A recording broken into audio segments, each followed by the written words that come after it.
So you don't really trust this water for drinking, eh? No, not at all. We've never ever trusted our tap water. This is Six Nations of the Grand River. It's named for the waterway that runs through its territory. It's not remote or hard to access. It's located just 30 minutes from Brantford and Hamilton and about an hour and a half from Toronto.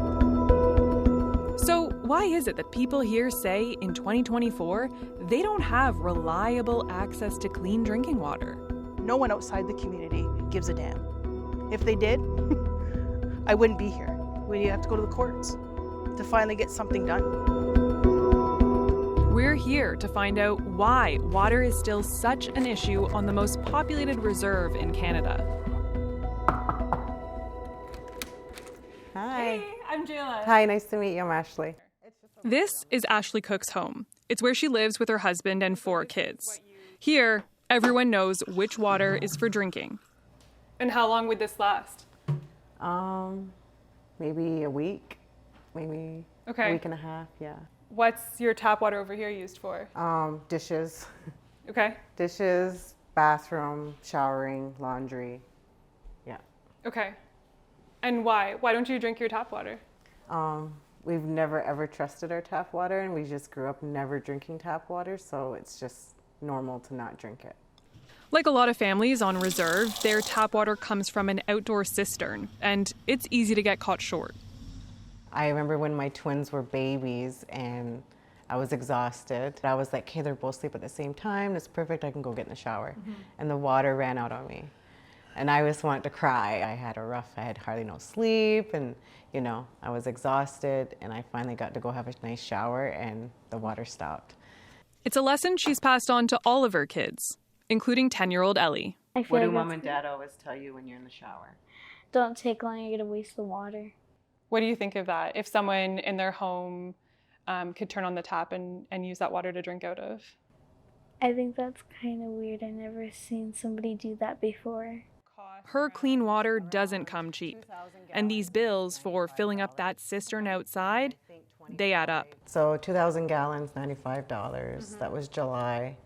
June, $2,000, $95.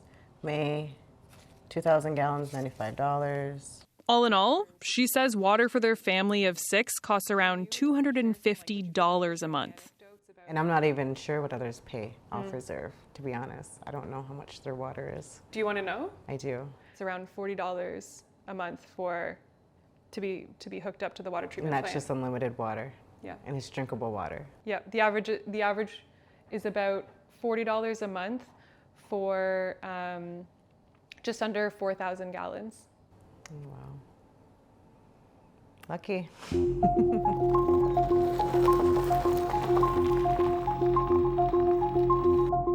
So there is pipe-treated water here in Six Nations. But the water main stops about 2 kilometers short of Ashley Cook's home. In fact, about 70% of homes here aren't connected to the water treatment plant. So we're gonna head there now and find out why more people aren't hooked up to it. This plant was built with help from the federal government. It nearly quadrupled the water treatment capacity on reserve. But a decade later, water service still doesn't run down most roads.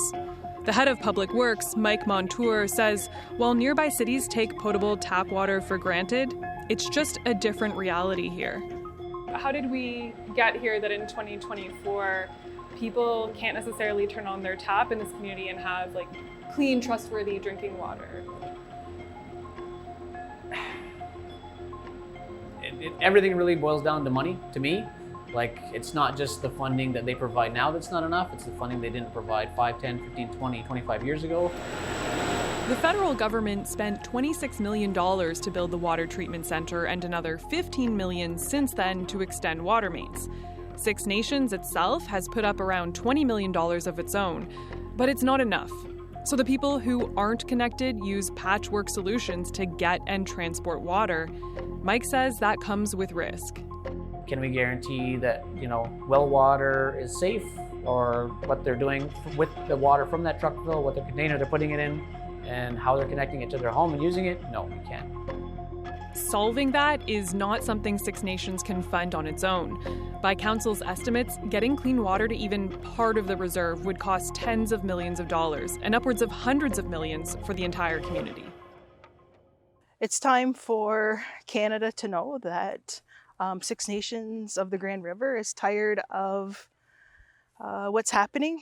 After a day in the community, we got an interview with elected Chief Lyn-Hill. She broke the news to us that they're suing the federal government. My people do not deserve this kind of treatment. Would this happen in Toronto?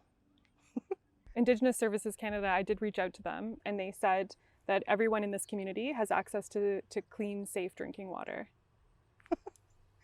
Oh, that's news to me. It's not true. Not true at all. We put those concerns back to the federal government. In a statement, a spokesperson reiterated that the community's public water system is not under a water advisory. Though, she said, the federal government recognizes the need to bring transformational change and hopes to accomplish that through proposed legislation called the First Nations Clean Water Act. For now, the government points to filling stations like this one as part of what it funds to ensure everyone has access to safe water. At one that we visited, some said they drink this water, others not so much. So you don't really trust this water for drinking, eh? No, not at all. Okay. How come? The quality of water on the reserve is not good. That distrust is common here.